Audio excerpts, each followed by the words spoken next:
Por último, el cuarto caso clínico con opciones múltiples de respuesta que comentaremos versa sobre infecciones del paciente inmunodeprimido. Y la enunciado dice así: un paciente con leucemia aguda mieloblástica recibió la serie de ciclos de quimioterapia correspondientes a la terapia de inducción, desarrollando una aplasia medular. A los pocos días presentó fiebre y aparición de lesiones cutáneas en forma de múltiples placas dolorosas en cara, extremidades superiores y zonas de venopunción. La biopsia de una de estas lesiones demostró un infiltrado dérmico por neutrófilos. Y nos dice la primera pregunta: ¿cuál es la causa más probable? ¿Y cómo opciones se nos dan? Infecciones por pseudomonas, por meningococo, síndrome de Schwitt, citomegalovirus o infección por cándidas. Analicemos el enunciado. Un paciente con leucemia aguda mieloblástica, al que hemos dado quimioterapia y que lógicamente acaba desarrollando aplasia medular. En general, los pacientes con neoplasias hematológicas son sujetos inmunodeprimidos. Dependiendo del tipo de neoplasia, puede predominar una u otra inmunosupresión. Por ejemplo, en el mieloma múltiple es muy característica la inmunosupresión de tipo humoral. Existe una hipogamaglobulinemia y por lo tanto una inmunosupresión humoral y por tanto mayor riesgo de infecciones por bacterias y microorganismos encapsulados. En los pacientes con linfomas suele predominar la inmunodeficiencia celular.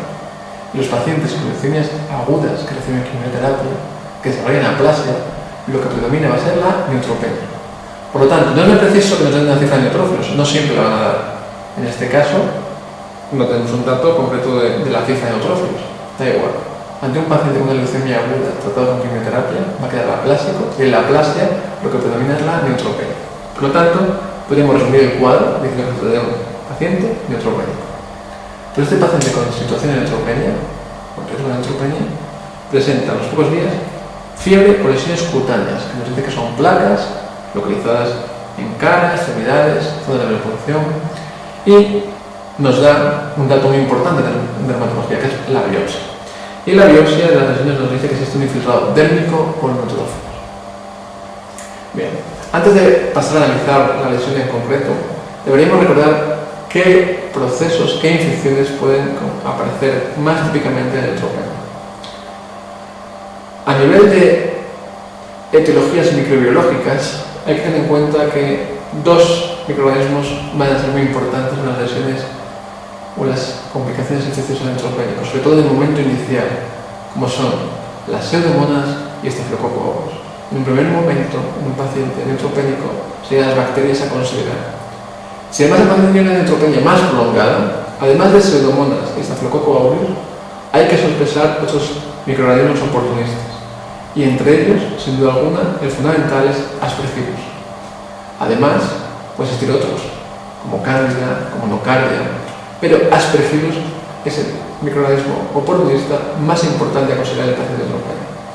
Otro dato importante en el paciente neutropénico es, a la hora de evaluar la clínica y las manifestaciones ante el proceso infeccioso, es tener en consideración que el paciente con neutropenia, al carecer de respuesta inflamatoria, el neutrófilo media esta respuesta inflamatoria, la neutropenia, por lo tanto, evita que el paciente tenga una respuesta, una expresión clínica brillante ante la infección. La inflamación va a ser pobre y, por lo tanto, la expresión clínica y radiológica va a ser también pobre. Es decir, en pacientes neutropénicos vamos a tener infecciones graves, infecciones serias, con muy poca expresividad clínica radiológica.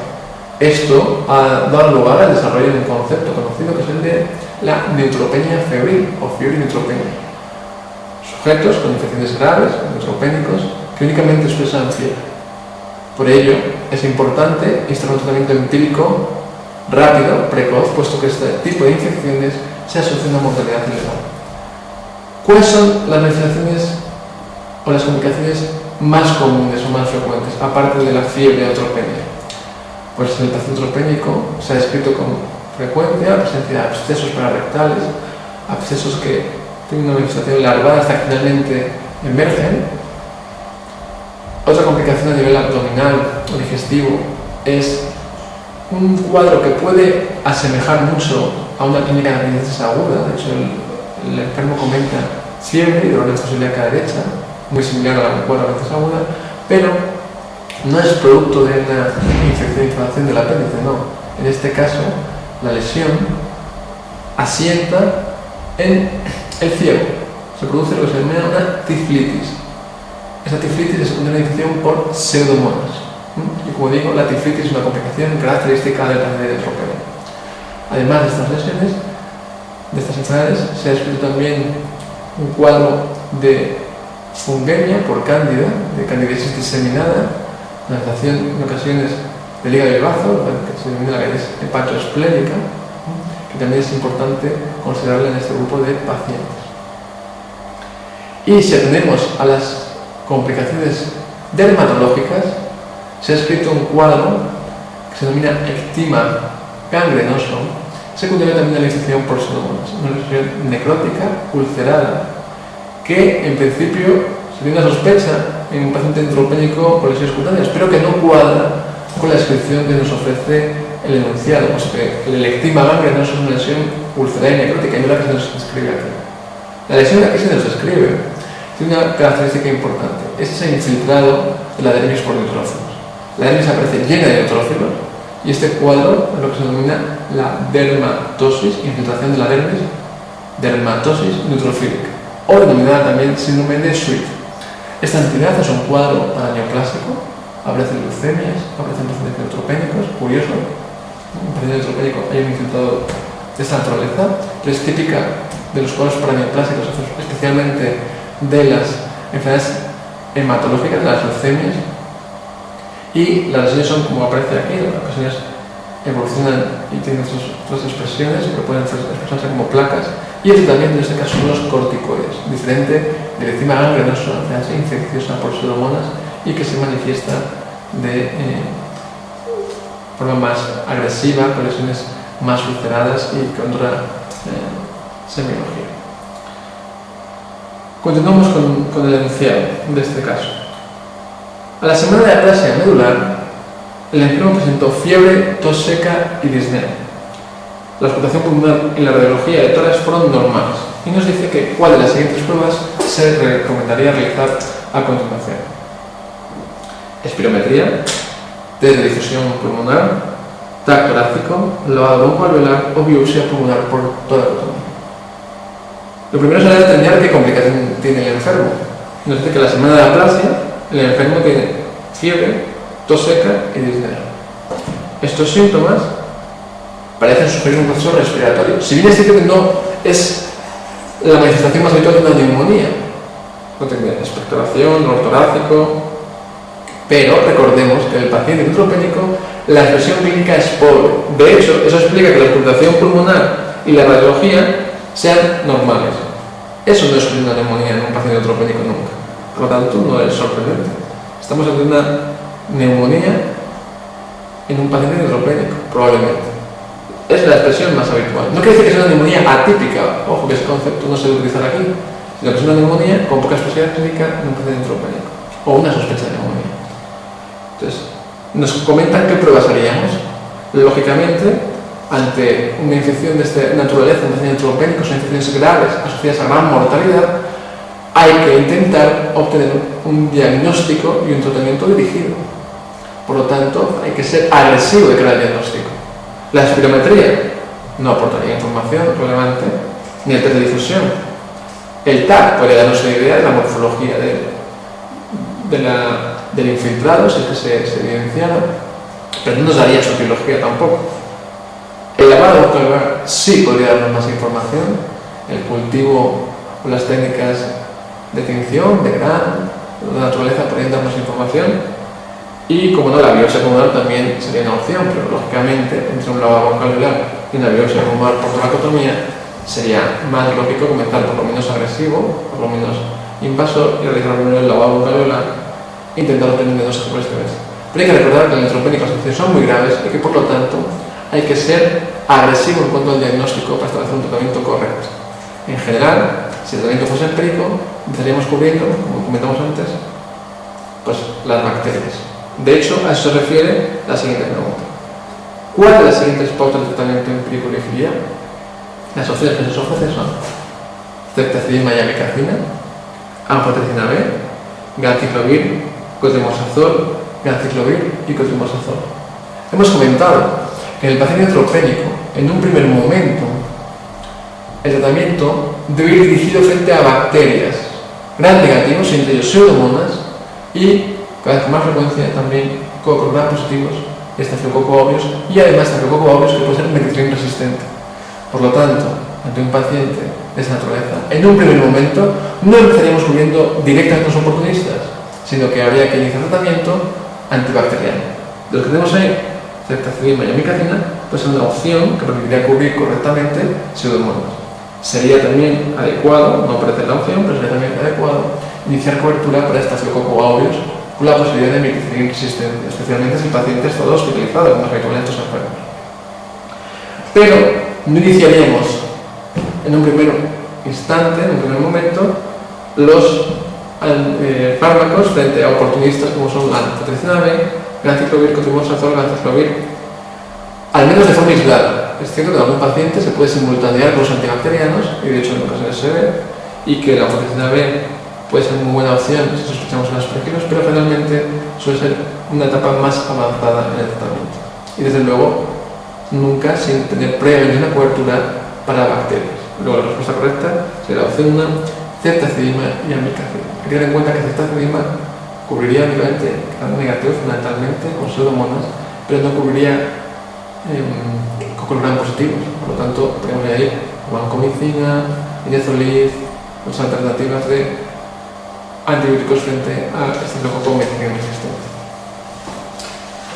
La siguiente opción nos dice que en este mismo paciente, tras la resolución de las anteriores complicaciones, se consiguió la remisión completa de la leucemia y el paciente, tras remitir la leucemia, pasa a la siguiente fase y es que recibe un trasplante de médula ósea.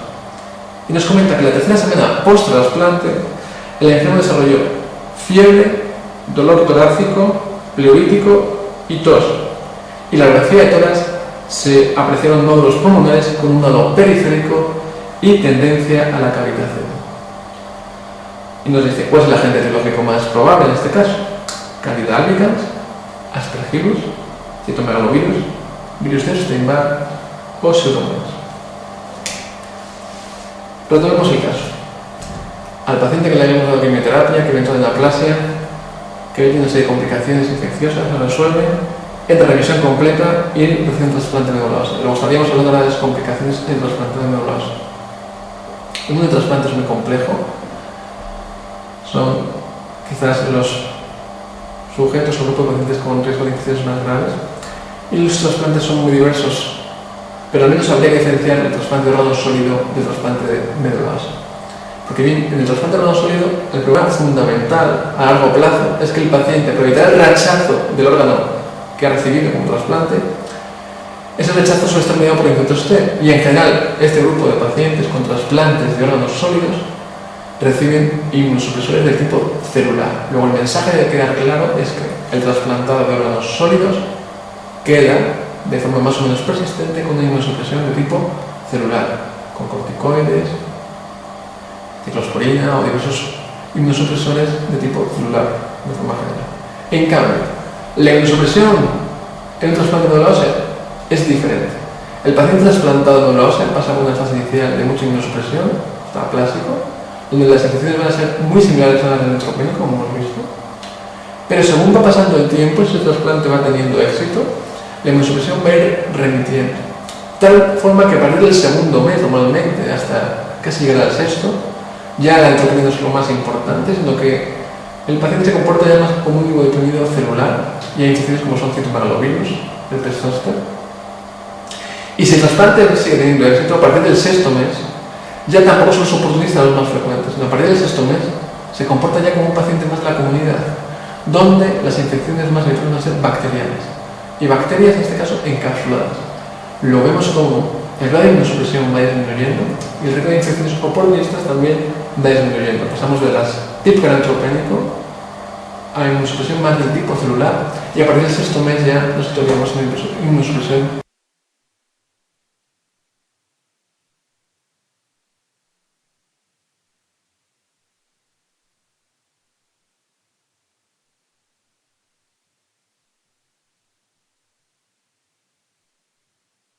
ya más del tipo humoral, donde puede haber bacterias encapsuladas más habituales en pacientes de la comunidad como neumococo o meningococo. Por lo tanto, nos pregunta que en la tercera semana post-trasplante el enfermo desarrolla fiebre, dolor torácico, urético y tos, radiografía de tórax, nódulos pulmonares con un halo periférico y tendencia a la cavitación. Podemos intentar por epidemiología ver el tipo de microorganismo, pero es mucho más fácil si evaluamos el caso. El paciente presenta una clínica respiratoria que podría ser compatible con una neumonía, pero además una neumonía peculiar, porque es una neumonía que nos dice que hay nódulos que están cavitados. Entonces además que hay una imagen de halo periférico. Es mucho más sencillo intentar averiguar qué causa de neumonía cavitada podemos encontrar en este paciente. Si uno analiza someramente las causas de neumonía cavitada, aunque son muchas, podemos encontrar varios grupos. Una de ellas, la más frecuente no son todas quizás la tuberculosis. Otros grupos, agentes oportunistas, y entre ellos, aspergillus, ocasiones de enocardia. Bacterias, también, pero menos habituales quizás. Staphylococcus aureus, fundamentalmente. En este paciente, un paciente trasplantado, lógicamente habrá que pensar en un microorganismo oportunista. Y hemos dicho que en la primer mes del trasplante el sujeto se comporta como un neutropénico. Es lo que predomina. Por lo tanto, si analizamos la sección del neutropénico, resulta que pasadas unas semanas lo que predomina que era el aspergillus. Lógicamente, este paciente, esa imagen de neumonía cavitada sugería un aspergillus. De las opciones que teníamos, Cándida, aspergillus, CMV, Epstein-Barr, Pseudomonas, lógicamente es el aspergillus. Hay que tener en cuenta que los virus no dan neumonías cavitadas normalmente. Dan patrón intersticial, pero no neumonía cavitada. El patrón radiológico nos da información en muchas ocasiones. Y por último, para concluir, nos dice: el enfermo recibió tratamiento apropiado. 6 meses después, presentó un episodio de fiebre y síntomas respiratorios evidentes. 6 meses después del trasplante. Nos dice cuál parece en este momento el agente más probable: citomegalovirus, virus de Epstein-Barr, neumococo, pseudomonas o cándida.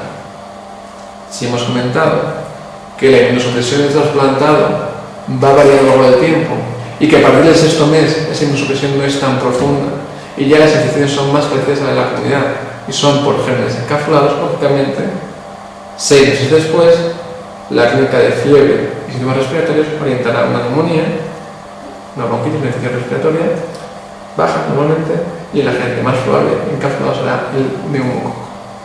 Por lo tanto, vemos como el tipo de infección puede variar a lo largo del trasplantado con diferentes fases, la neutropenia, acelular y finalmente las infecciones encapsuladas. En general, las infecciones en los inmunodeprimidos no es un concepto, puede ser muy difícil, lógicamente. Hay muchos tipos de trasplante, diferentes tipos de enfermedades infecciosas y de complicaciones, pero lo más sencillo es identificar al tipo de paciente en qué grupo de inmunosupresión se encuentra. Si es una inmunosupresión humoral, muy típica del mieloma, por ejemplo. Si es una inmunosupresión celular, el prototipo es la infección por el VIH, los linfomas, el uso de corticoides, donde predominan los gérmenes intracelulares, hongos, virus, micobacterias, listeria y otras bacterias. O si el paciente, por el contrario, y estos ya son sujetos más localizados, grupos más definidos, generalmente pacientes con quimioterapia, pacientes oncológicos, hematológicos, si el paciente presenta neutropenia. En este caso, el grupo del paciente neutropénico es mucho más completo, mucho más definido. Con lo cual, ante una pregunta de un paciente inmunosuprimido, simplemente si sabemos diferenciar si es inmunosupresión humoral, celular o neutropénico, podremos ya orientar muy bien las posibilidades diagnósticas y terapéuticas.